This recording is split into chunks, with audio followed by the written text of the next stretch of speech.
Jujutsu Kaisen का chapter 248 के spoilers आ चुके हैं और इस चैप्टर में क्या गोजो मर चुका है या फिर उसके कमबैक का थोड़ा सा चांसेस है उसके बारे में पता चलेगा। और इस चैप्टर में यूता रिका के साथ फिर से एक्शन में आ चुका है। एंड अगेन ये चैप्टर ऑफिशियल चैप्टर नहीं है, इसका ऑफिशियल चैप्टर ऑफिशियल ट्रांसलेशन के साथ जब आएगा तब इस चैप्टर के बारे में अच्छे से बात करेंगे और फैंडम में जितनी थ्योरीज चल रही है उसके बारे में भी डिस्कस करेंगे। सो अभी के लिए इस चैप्टर में ध्यान देते हैं। चैप्टर के स्टार्टिंग में हम देखते हैं यूजी एग्जीक्यूशन स्वॉर्ड से सुकुना को मारने जाता है बट उसका अटैक हिट नहीं होता और एग्जीक्यूशन स्वॉर्ड भी खत्म हो जाती है। और इसका कारण ये हो सकता है कि हिगुरुमा अभी मर चुका है, इसलिए उसका स्वॉर्ड भी अभी खत्म हो चुका है। उसके बाद सुकुना यूजी को कुत्ते की तरह पीटता है। पहले तो उसको पंच करता है और उसके बाद उसके ऊपर डिसमेंटल फेंक के मारता है। और सुकुना यहाँ पे सोचता है हिगुरुमा मरते मरते उसके वेपन कामोताके को भी ले गया। इसका मतलब हिगुरुमा के डोमेन के कारण उसके वेपन मतलब कामोताके में बैन लग गया। और सुकुना यहाँ पर ये भी सोचता है कि पिछले चैप्टर में उसने यूजी के स्टमक में उसके कस टेक्निक से हमला किया था, लेकिन अभी उसका स्टमक फुल्ली हील हो चुका है। और वहाँ पर हम देखते हैं कायरा और उई को, जहाँ पर वो दोनों हिगुरुमा के डेड बॉडी को ले जा रहे थे। और सुकुना यहाँ पर बोलता है कि वो लोग ऐसा कर पा रहे थे क्योंकि उई के पास टेलीपोर्टेशन का कस टेक्निक है। और सुकुना यहाँ पर बोलता है इसलिए ही गोजो का डेड बॉडी यहाँ से गायब हो गया, क्योंकि कायरा और उई मिलकर गोजो का डेड बॉडी यहाँ से ले गए थे। और सुकुना यहाँ पर डेड बॉडी बोलता है। इसका सीधा सा एक्सप्लेनेशन ये हो सकता है कि एक तो ये एक हिंट हो सकता है कि गोजो अभी मर चुका है और दूसरा ये हो सकता है कि सुकुना यहाँ पर गलत है और गोजो अभी तक मरा नहीं है और वो लोग सिर्फ गोजो के बॉडी को शोको के पास हील करने के लिए ले गए हैं। अभी के लिए मेरे दिमाग में तो सिर्फ यही पॉइंट आ रहे हैं। इसके बारे में अच्छे से डिस्कस करेंगे जब ऑफिशियल चैप्टर आ जाएगा। और सुकुना यहाँ पर मेंशन करता है कि वो लोग वुंडेड सोर्सेस को शोको के पास हील करने के लिए ले जा रहे हैं क्योंकि शोको आरसीटी से दूसरों को भी हील कर सकती है। बट सुकुना यहाँ पर मेंशन करता है कि दूसरों को आरसीटी से हील करने की एफिशिएंसी लेस देन हाफ हो जाती है खुद को आरसीटी से हील करने से। और सुकुना यहाँ पर ये भी बोलता है कि शोको की रिवर्स कस टेक्निक सुकुना या फिर गोजो जितना पावरफुल नहीं है। पर यहाँ पर एक चीज है, सुकुना ये मान चुका है कि शोको या फिर कोई भी उसको हील नहीं कर सकती। सो इसलिए शायद सुकुना ने उस टाइम पर गोजो की डेड बॉडी कहा था because he believes that Gojo is dead.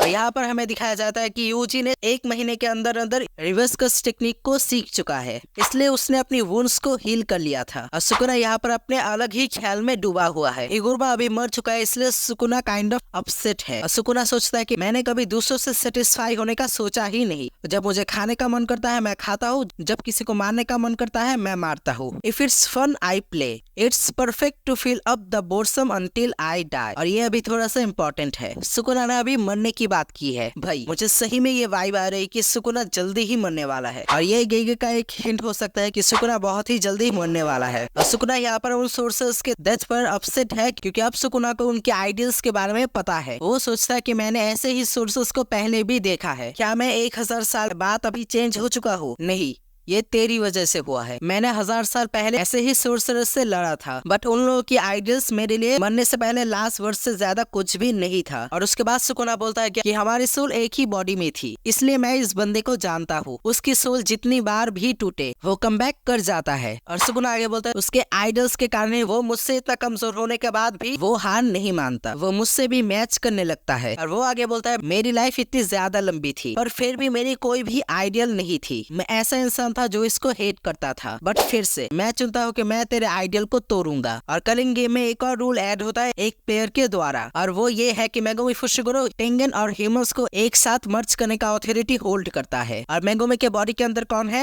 Sukuna. मतलब अभी ये ऑथोरिटी सुकुना होल्ड करता है। और यही था केंजाकू का बैकअप प्लान। मतलब ये कंफर्म हो चुका है कि केंजाकू अभी मर चुका है और उसका विल अभी सुकुना इनहेरिट किया है। और कुसाकाबे बोलता है यूता का जो एम्बुश था वो सक्सेसफुल हो चुका है, इसलिए केंजाकू को उसका बैकअप प्लान को यूज करना पड़ा। और सुकुना बोलता है पहले तो वो इन सब लोगों को मारेगा, उसके बाद कलिंग गेम के जितने भी प्लेयर्स हैं उन लोगों को मारेगा, और उसके बाद अगर उसको मन करता है तो वो तेंगन के साथ भी खेल लेगा। और तभी फाइनली यूता वहाँ पर आ जाता है और सुकुना और यूता क्लैश करते हैं। और सुकुना वहाँ पर बोलता है कि अगर तू मुझे नहीं मारता है तो तू जिनको भी प्रोटेक्ट करना चाहता है वो सब लोग मारे जाएंगे। और उस टाइम पर ही रीका वहाँ पर आ जाती है और रीका सुकुना को अपने हाथों से जकड़ने लगती है। और यूता बोलता है अबे ओए किससे बात कर रहा है तू? और सुकुना रिका को देख के बोलती है he is the queen और नरेटर बोलता है king of curses versus the queen of curses. अब डिसाइड होगा कि कौन थ्रोन पे बैठेगा और सैडली नेक्स्ट वीक फिर से ब्रेक है बट यूता वर्सेस सुकुना। ये फाइट बहुत ही ज्यादा मजेदार होने वाली है और गोजो के बाद यूता ही सबसे ज्यादा स्ट्रॉन्ग है। बट ये चीज ध्यान में रखने वाली है कि गोजो को सुकुना ने बिना अपने फुल फॉर्म में आए हुए हराया था और सुकुना अभी अपने फुल फॉर्म में है। हाँ वो अलग बात है कि महारागा का भी हाथ बहुत ज्यादा था इसमें, बट क्या पता नेक्स्ट टिकट यूता का ही कटने वाला हो और क्या पता इस पैनल में गोजो यूता को ही वेलकम कर रहा हो। नहीं होप करता है कि ऐसा ना हो। एनीवे इस चैप्टर का ऑफिशियल चैप्टर जब आ जाएगा तब इसके बारे में अच्छे से बात करेंगे। तो इसके लिए ऑब्वियसली चैनल को सब्सक्राइब करके बेल नोटिफिकेशन को भी ऑल पे सेलेक्ट कर देना और वीडियो पसंद आए तो वीडियो को लाइक करना। सो मिलते हैं किसी नए वीडियो में, तब तक के लिए बाय बाय।